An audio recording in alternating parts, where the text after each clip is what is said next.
Hey, Gamecock fans, welcome back to Alumni Game. First show of 2026. We're Hell all yeah. we're all rested from these Mhm. holidays. And look at this. Boom, portal is opening.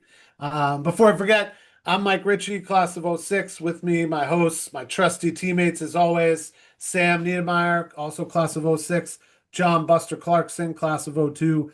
Ready to bring you really the only news of the offseason right now is the portal. I mean, we do still have one SEC team playing in the playoff, and see what happens with Ole Miss, sans their coach, and go from there. Look, I'm almost kind of excited about the playoff because there is only one SEC team, and there is more parity, and maybe that means we can get in at some point. If we do run it back Mhm. the way we think we want it from last year, could we be that Ole Miss team? That's totally possible, at least in my mind, and I'm kind of delusional, so don't worry about me.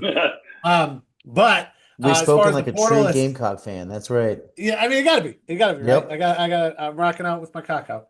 But um, we do actually have some breaking news for us from the portal. So I'm going to hand it over to Buster for some of that right away. Yeah, this is from Hayes Fawcett on his Twitter X account, X Twitter, whatever you want to call it.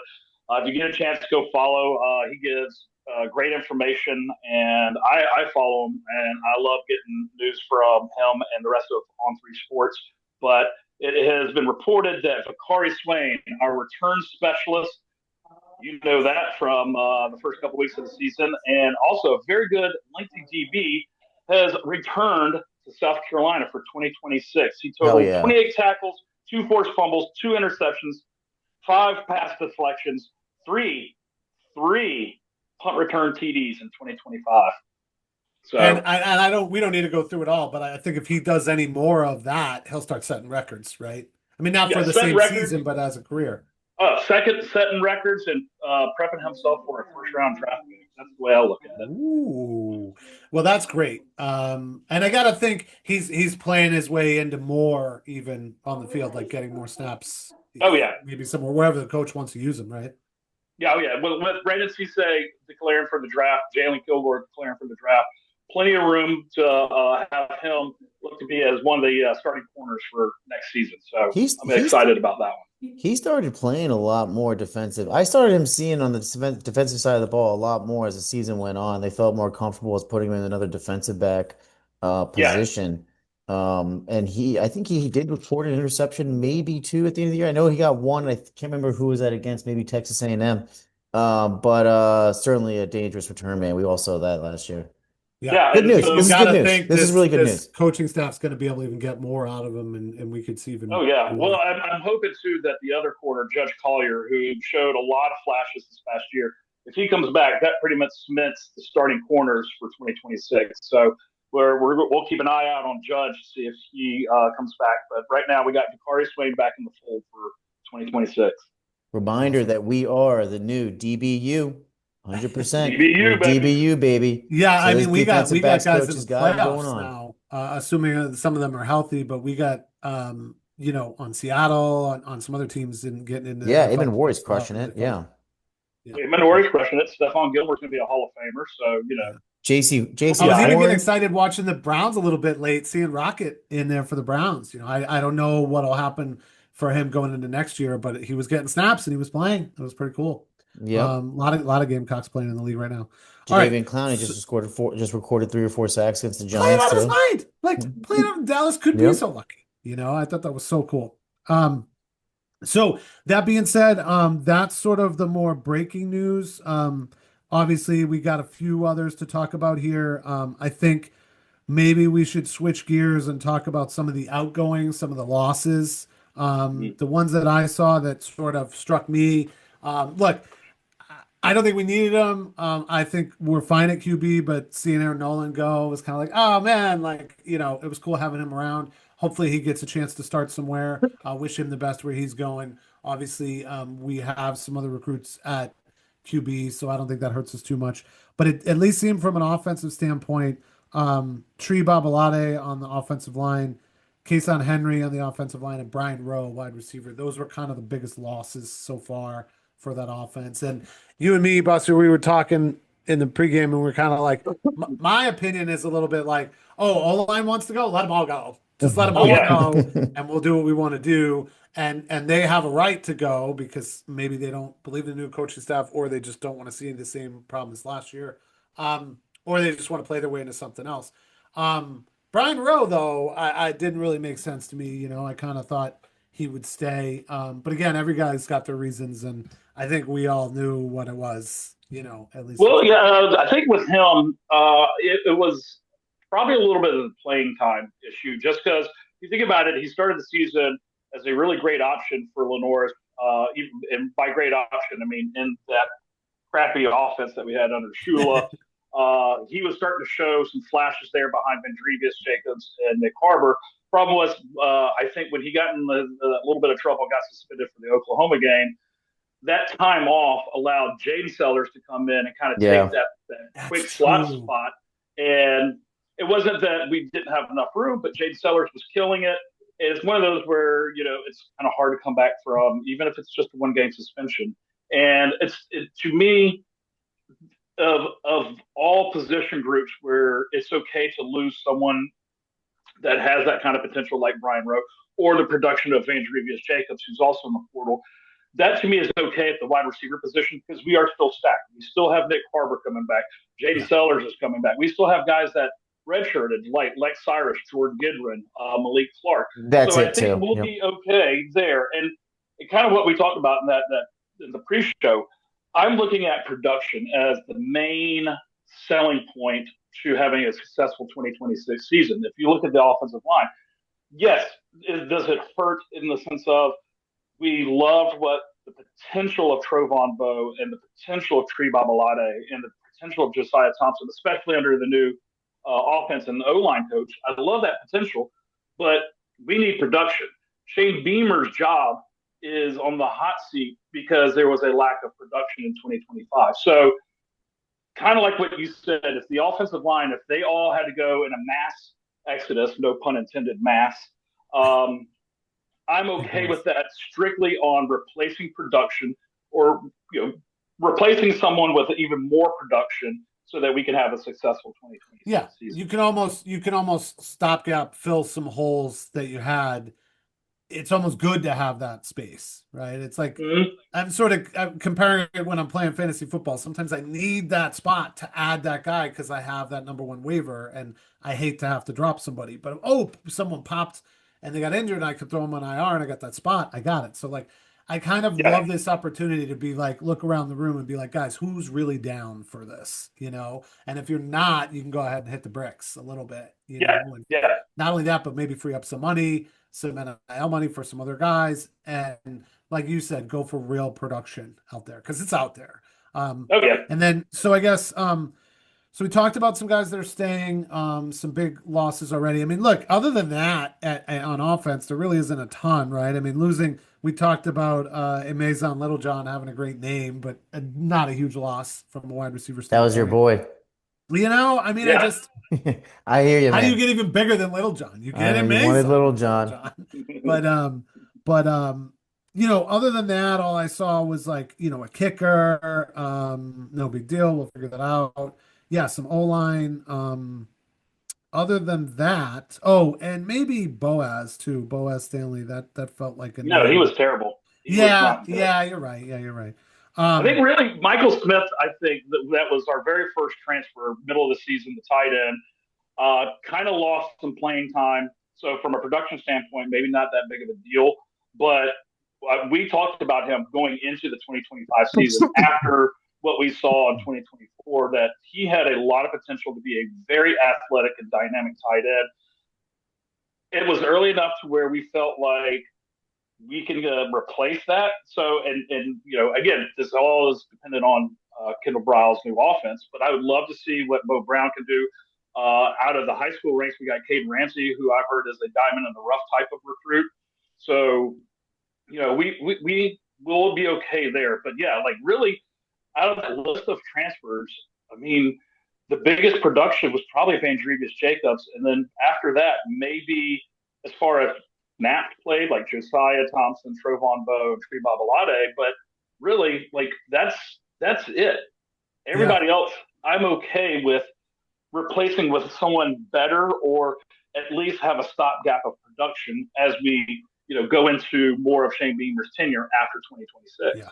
And so to be able to like cap some of these for outgoing, for players that might leave South Carolina, is that done now, or will guys continue to? I mean, as long as the transfer portal is open, you can never say never. So it all kind of depends. I do And know. what do we say that is next Tuesday?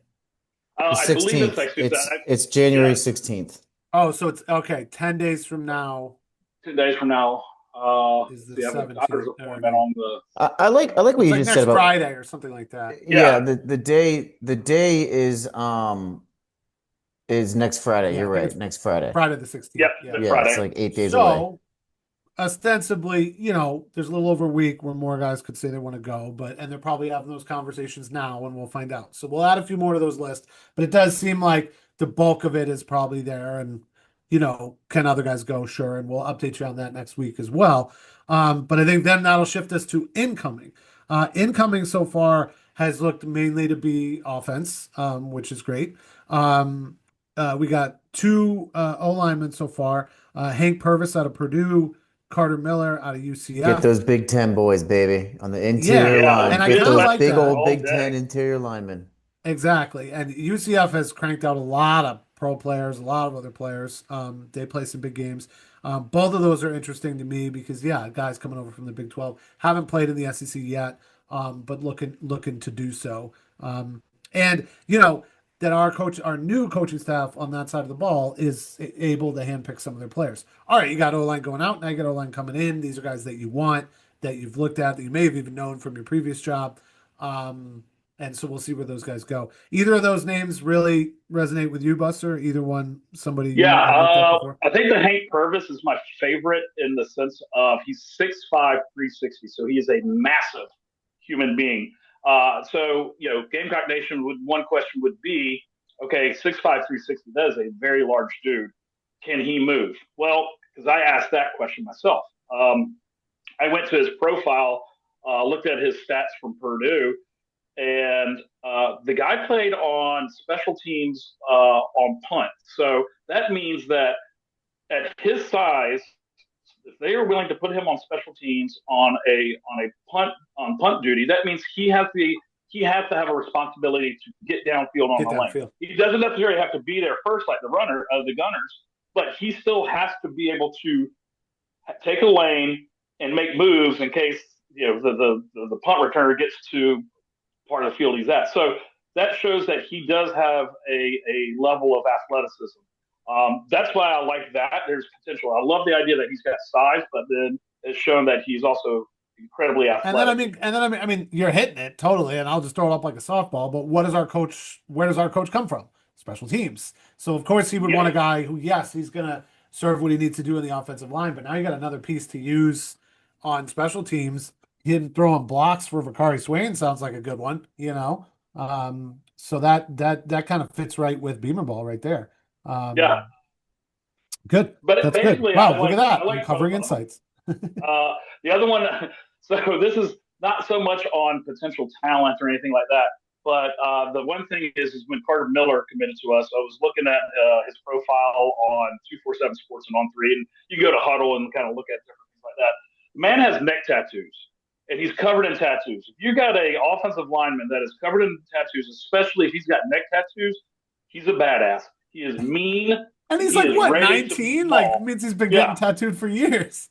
So I'm like, all right, I know that makes no sense to most people as far as a objective way to scout talent.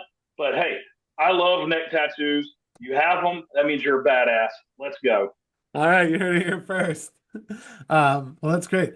And then from there, the other offensive piece, this wide receiver Jaden Gibson out of Oklahoma, sounds intriguing. Does sound more like potential and upside because he's been hurt the last couple of years. But again, being able to poach someone from another SEC team, uncover maybe some talent. A guy who looks like he's kind of hungry. And, we did lose a wide receiver or two. So this feels like injecting that room with something new is good. And who knows, maybe it could be a little bit of trying to get some inside info on Oklahoma as well. But that one I thought was kind of interesting. And then Real albeit that we seem okay on wide receiver. Yeah, but let me this is the guy I think that we're gonna like we were underselling a little bit. Okay, yeah, the injuries are there, but Brian Rowe was 5'11. Jaden Gibson's 6'5", 190. Yeah, yeah, Okay, like we finally had with Nick Harbor's a big kid, too, like a big boy too, right? But he's got all the speed. He's the deep threat. You're talking about putting somebody in the end zone on a fade. This is your guy. In yeah. 2023, he had 14 catches and five of them were for touchdowns. He was averaging 26.8 yards per He's a catch. red zone guy. He's got Yeah. some talent. He's a red zone menace if you need him for a 4-yard fade. He's also got some deep, I mean, just on the deep ball. Lenoris is running around in the pocket. You need to throw it up to someone, throw it up to Gibson, right? Like, this is the guy I think that could really, in Kendall Briles' offense, Buster made a point earlier about losing Michael Smith. We don't need a tight end in the Kendall Briles I was just offense. gonna say that You this was just almost Yeah, stands yeah, in as a you tight know, end this is the almost. tight end. Like Yeah. this is him. Like we're talking about Kendall Wright type numbers is probably going to be going towards Nick Harbor, but this guy is capable. Just got to keep him healthy. This one could be an underdog. Sounds like a sneaky Gamecock of the week Yes. candidate, maybe if we get I one more agree, on Sam. him. I agree.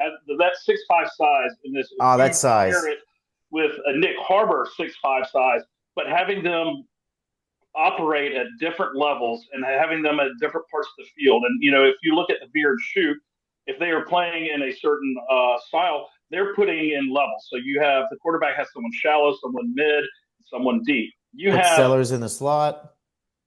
Exactly. You have this guy and Nick Harbor and JD Sellers playing at different levels and running a specific route tree. They're going to be unstoppable. So, yeah, I really like this pick too, just because I love that 6'5" size. And it's shown when he's not injured, he does have significant production. Which Well, is it does seem like a great get because you did have a couple wide receivers go.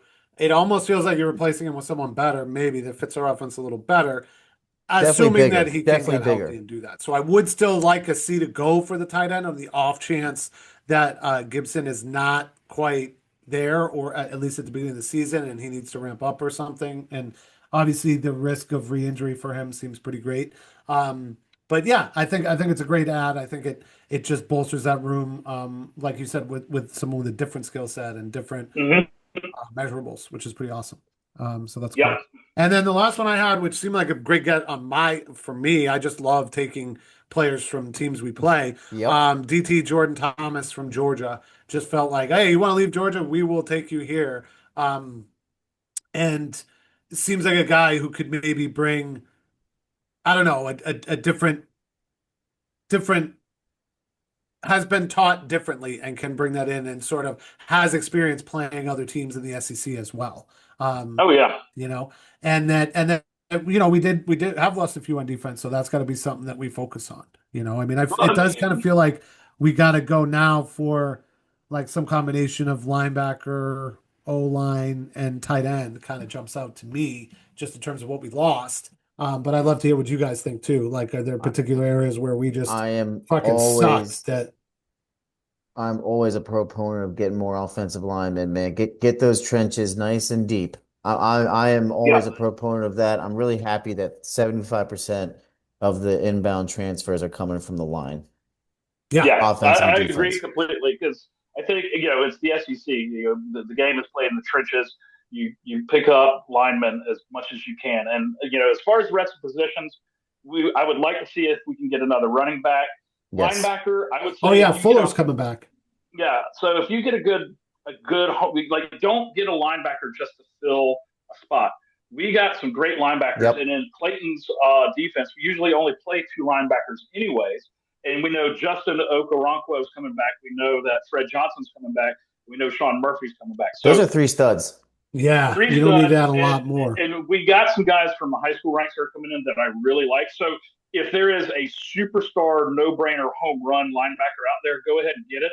But that's not a big need. I would like to see one or two more DBs, but I'm okay with we have so much depth that we're in good shape there.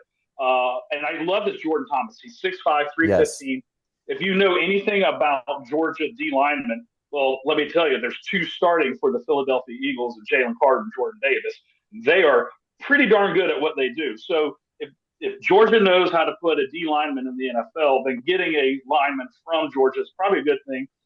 He also comes from Don Bosco Prep out of New Jersey, big time high school, big I know time Don program. Bosco. So I've been there. yep. So like, kind of looking at that trajectory and that status from that high school level to being at Georgia, I think this is a really good pickup. And pairing him with the production we got out of Troy Pikes and Gabriel Brownlow-Dindy, I'm just like, keep that going. If we can keep getting guys in the portal like a Jordan Thomas, I think that D line is going to be a real strength for us next year. Yeah. Yeah, I'm done with that.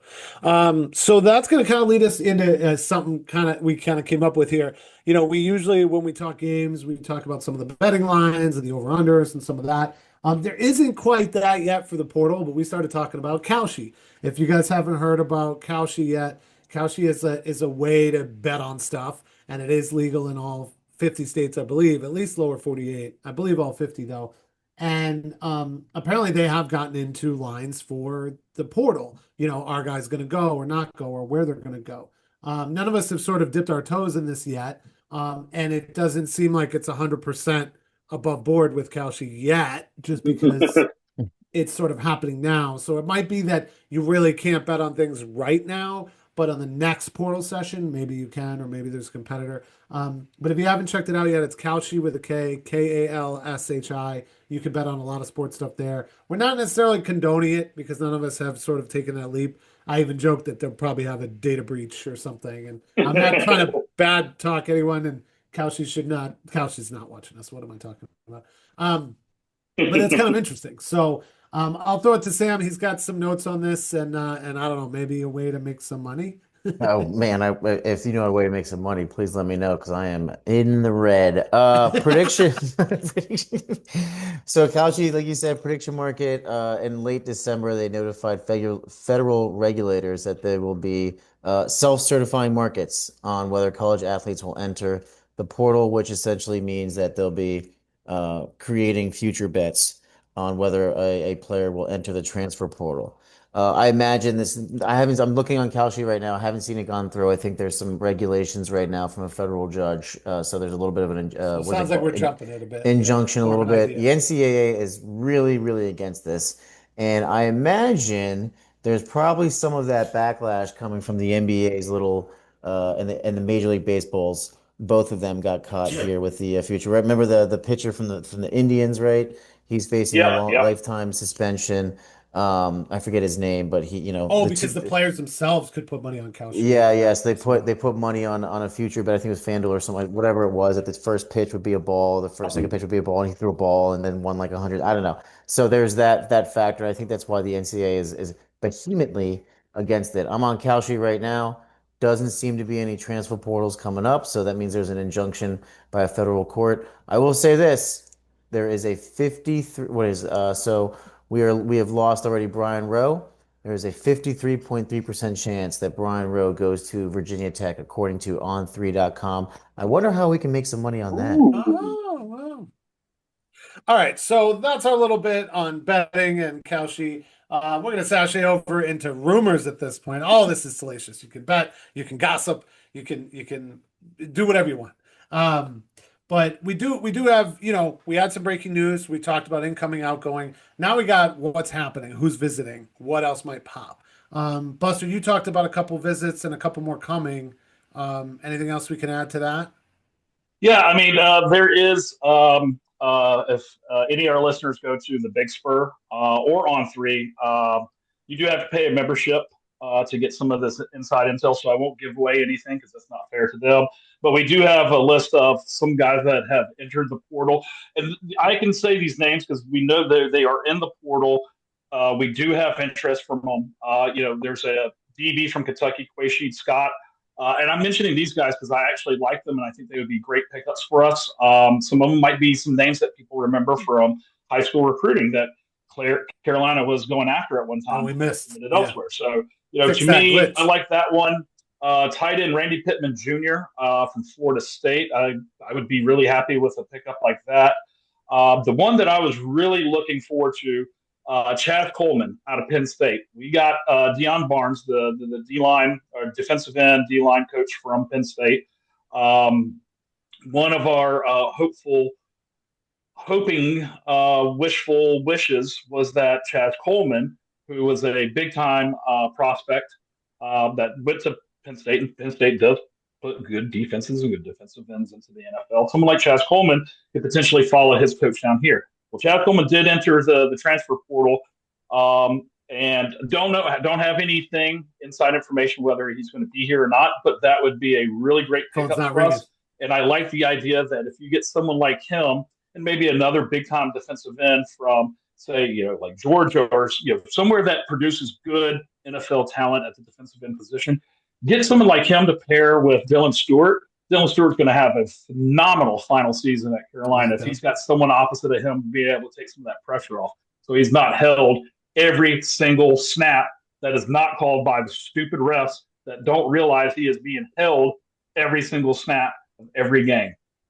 My 2 cents. I love that, though. You see how it plays out a lot like last season. On the offensive side, build around Sellers, get portal pieces that fit there. On the defensive side, put some pieces around Stewart now that he's staying, and you know what you got there. It's brilliant. Oh, yeah. Well, I mean, just look at 2024. You get a Kyle Kennard, and what happens? He gets the sack record because he's opposite of Dylan Stewart. You do that for Dylan Stewart, he could beat Kyle Kennard's sack record at Carolina. And that's the thing is when he is healthy and his back is not killing him and he's not being held on every single snap, we've seen what he's been able to do to disrupt and destroy offenses in the backfield. So get someone to get him into the backfield, and we pretty much don't need the secondary at that point. All right. We heard it there. He gets held every play. I think the biggest thing and again, this is all based on the offensive line and defensive line, but I would like to see from I think it's LSU. It's Bryant Williams. He's a big-time offensive tackle. There was a couple other, and I've been scrolling through, like literally hitting refresh every 5 minutes on my phone just to see if we could get something in there. But yeah, I like Bryant Williams out of Louisiana. And then I think we got Carter Miller and Hank Purvis. There might be a couple others that do enter the portal that they're not officially in the portal, but there's rumors that they plan to enter. Yeah. That's one of the hardest things because you don't want to necessarily report that or say anything about that because they haven't officially entered. And with how lawless this whole transfer portal NIL setup has been the last couple of years, and the fact that you have agents working with these kids to get money, you're kind of afraid to report on certain things. So you don't want to misreport and exactly. throw someone out there, they're not there, then all of a sudden everybody wants them and they're not available. And exactly. So I'm hoping that there's going to be, and I expect there to be a couple more offensive linemen and defensive linemen that would be really big time gets. Obviously the biggest obstacle is if we are in direct competition with an opponent that potentially has more NIL money or has more to sell as far as, a better record, a chance to get to the playoffs, et cetera, et cetera. But we're still there. We got our NIL money. We have our fair share of money to spend. And I think we will be willing to pony up an amount that is worthy of production, not potential, but production. Yeah, I like that. It just seems like I'm hoping that there's a little bit more of a strategy this year than last year. Last year it was like, go get big names we can afford, right? Aaron Noland, we all liked it, but then we also kind of said last year, like, this doesn't really make any sense, right? Yeah, that's kind of why I'm fine with him going. Yeah, we had Lenoris, then we had Cutter in the sitting back there. Like, what does this make sense, right? So he's gone. A lot of wide receivers that came in, right? Did Cutter go too? No, Cutter's still here. Cutter's home, and Cutter's not going anywhere. I get the sense that he wants to be the next starting quarterback for South Carolina after Lenoris goes. I don't know that I could be wrong, Buster. And keeps that episode relevant. You want to watch our Cutter Woods episode? People keep watching that 4,000, 5,000 episode we put on Cutter Woods' breakdown, which is right there. Yep, hopefully he stays. But it seems like there's a concerted plan now, and I'm hoping that they're talking to the offensive and defensive coordinators, right? All the NIL money. I want them to talk. Hey, Kendall Browse, what do you need? And if he says, listen, I got Lenoris. You spend that money on just offensive linemen that can run around and flip the screens. I can see maybe one more running back too. Certainly, I would would love say. another Yeah. running back, but it seems like there's a concerted effort to just focus on the trenches. Jane Gibson, I think, is a sneaky good pick. I hope we get a couple Yeah. more offensive linemen. I do hope we get a couple running backs, but I'm not too concerned about not filling out these positions from the transfer portals that left, to be honest. Like I Yeah. think we have the big names that we need. Yeah. And look, transfer portal's happening now, but we'll talk more about just general recruiting as well. I mean, transfer portal is just a quick thing that does happen, and there's a lot of names. But look, heavy recruiting is what's really going to get it done, right? I mean, Yep. transfer portal just lets you kind of gleam a little off the top and take what some other people have found that hasn't worked out, and that's just hopefully good coaching turns that around. But outside of that, yeah, I get it. Not a ton of rumors. That's fine. I think we've hit some things here, what the Gamecocks have done right, that the players going out, that seems fine. Where some of the big losses are, where some of the big gets are already. And then, we got a whole nother week. So, maybe we'll end up doing the next portal episode a little later in the week next week to try to cover it. And hopefully another Gamecock of the week coming. Let us know if you guys really want to hear a lot more about any of these individual guys, and we'll cook up a Gamecock of the week episode. But outside of that, I think all we had was a little basketball news, right, Buster? Yeah. So a lot of people were wondering what kind of team we were going to field this year for Lamont Paris after some things happened last year. The team was filled with potential outside of Colin Murray Boyles, who obviously everybody knows. Sure. Yeah. But there was a lot of pieces there that we thought that we were going to have a significant run towards the tournament and be competitive in the SEC. That didn't work out. And so we kind of had to rebuild this year. Lamont got some guys. We got our big recruit, Eli Ellis, out of. Got Michi back. We got Michi back. And God, I cannot remember his AAU team. It's a big time team. But Eli Ellis was a big time freshman get.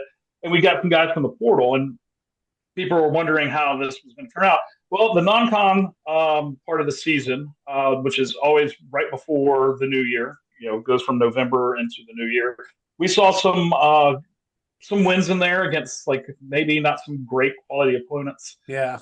And we unfortunately did not do well against quality opponents. And that would be Clemson, Butler, Northwestern, and things like that. So Clemson game. People were not sure if they were going to get excited with this team. And against Vanderbilt earlier this past week. Undefeated at home, right? Undefeated. They are a good team. And when I saw them in person, because I did attend that game. Oh, cool. Side, by the way. That was a great experience.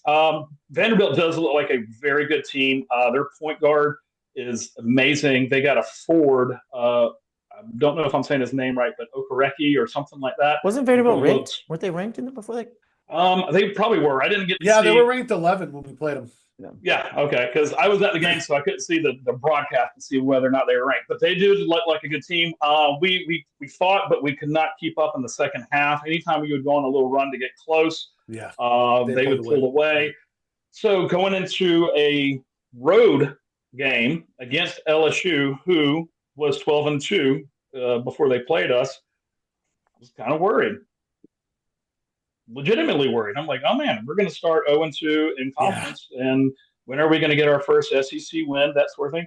We came out scoring, big win, scoring, and when I say scoring, I'm talking about 9 for 9 from 3 points to start the game. Ooh. Okay,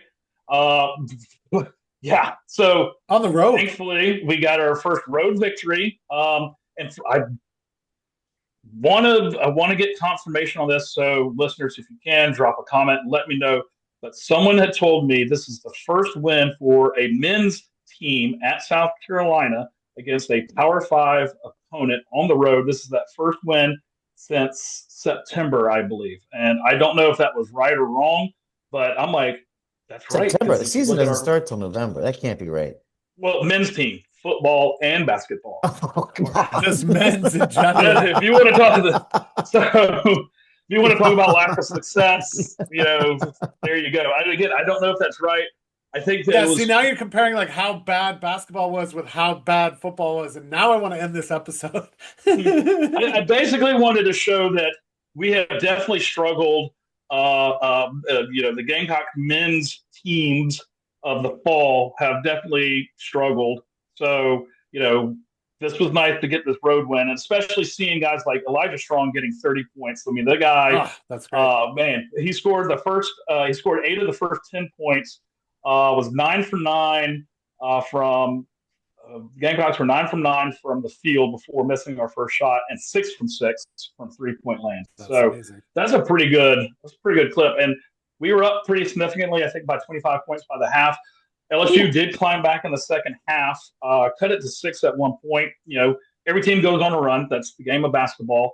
And the idea is that if you got a lead and you're playing well, you want to mitigate the other team's runs. Well, we did that, and we were eventually able to win by 10. So good job, Gamecocks men's basketball. Great road victory. Y'all are starting to put it together offensively. We tightened up defensively. I think we're going to have a really good team this year.